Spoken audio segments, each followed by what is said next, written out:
Hi, this is Dikshya. Kristin, Zahra. and today we'll be talking about pop culture in Canada during the 1940s and 1950s.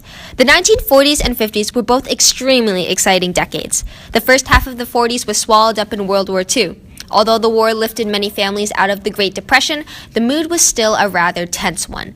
Many couldn't yet forget the horrors of World War I. Post-war Canada was that of an economically prosperous one, almost mirroring the Roaring '20s. It was a period of time where youth and teenagers, largely part of the baby boomers, took the stage and dominated the consumer markets. The first aspect of pop culture we'll be talking about is the transition from radio to television in the 40s and 50s.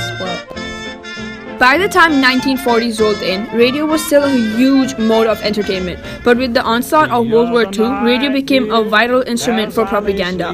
News programs were broadcasting minute after minute of war-related information. Even radio drama, basically TV shows without the visuals, were heavily linked to war, such as soap opera, Soldier's Wife.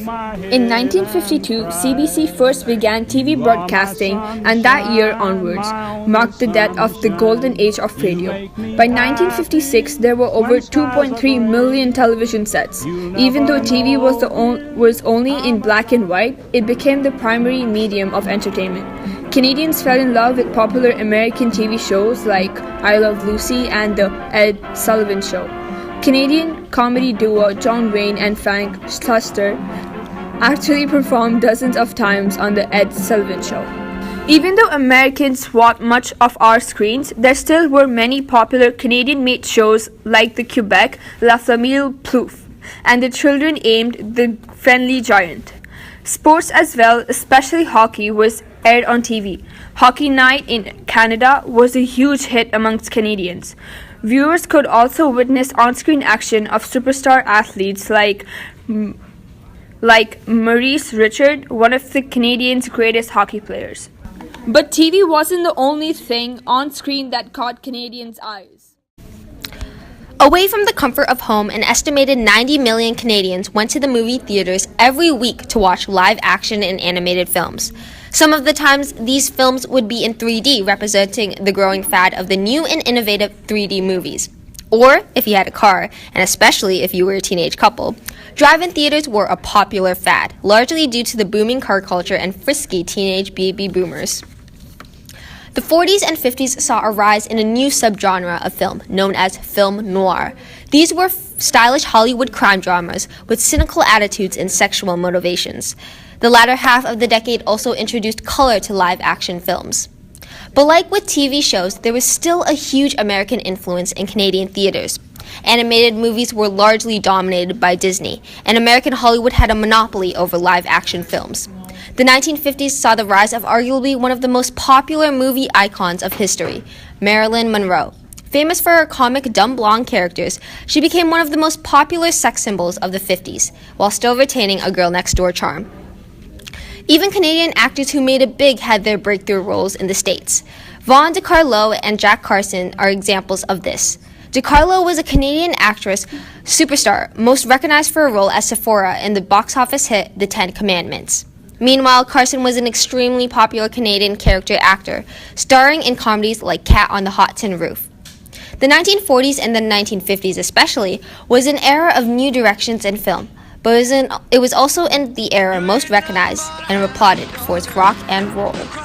1950s ushered a new genre of music, rockabilly, also known as rock and roll.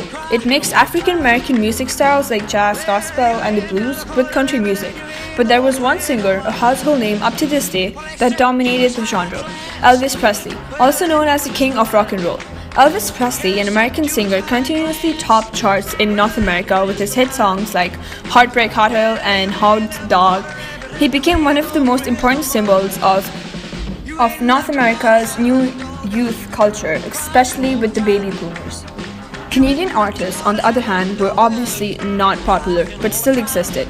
The Crew Cuts were Canadian vocal quartet, most famous for their international song, Shaboom, while Paul Anka was Canadian-American singer, songwriter, with hit songs like Diana and Lonely Boy. Elvis's songs and other artists had a huge impact on the dance performance as well. The Stroll, was a popular rock and roll dance where a paired couple steps out from two lines and perform a slow dance. Just as music was taking a different turn, fashion was evolving with a whole new direction. Clothes in the 1940s were heavily influenced by World War II. For women, fashion was all about the hourglass figure, broad shoulders, tiny waists, and full hips. Clothes were designed to help you achieve this look. As by the war, due to the shortage of fabric and need for factory-safe clothing, utility suits and high-waisted jeans became very popular, the latter of which can still be seen today. Men still dressed up in classic suit, hat, and tie, something that's fallen out in modern society save for professional occasions. It wasn't until post-World War II, moving into the 1950s, did fashion become more unorthodox. In casual settings, suits were trumped by colorful polos and Hawaiian shirts.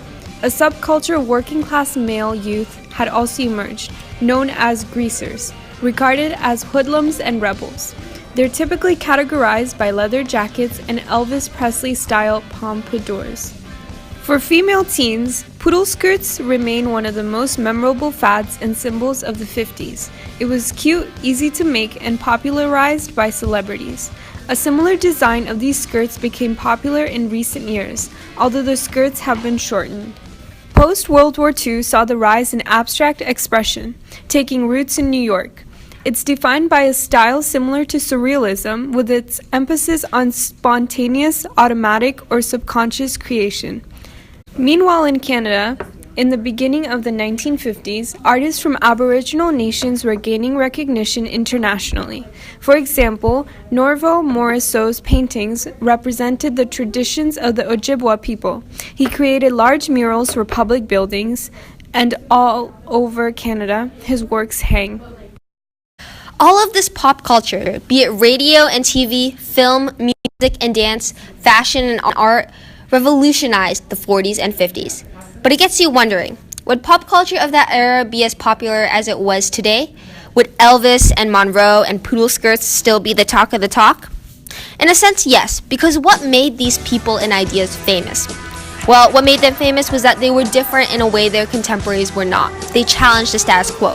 Rock and roll was a way for teens to express themselves against a dull adult world, a way to hint their new independence.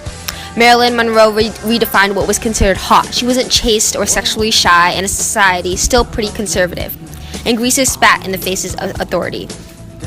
These rebellious, untraditional ideas are what teens are known for, and we can't predict what's going to be popular and what's not. In most of these cases, it took one person to popularize an idea, and it could take one person to bring it back.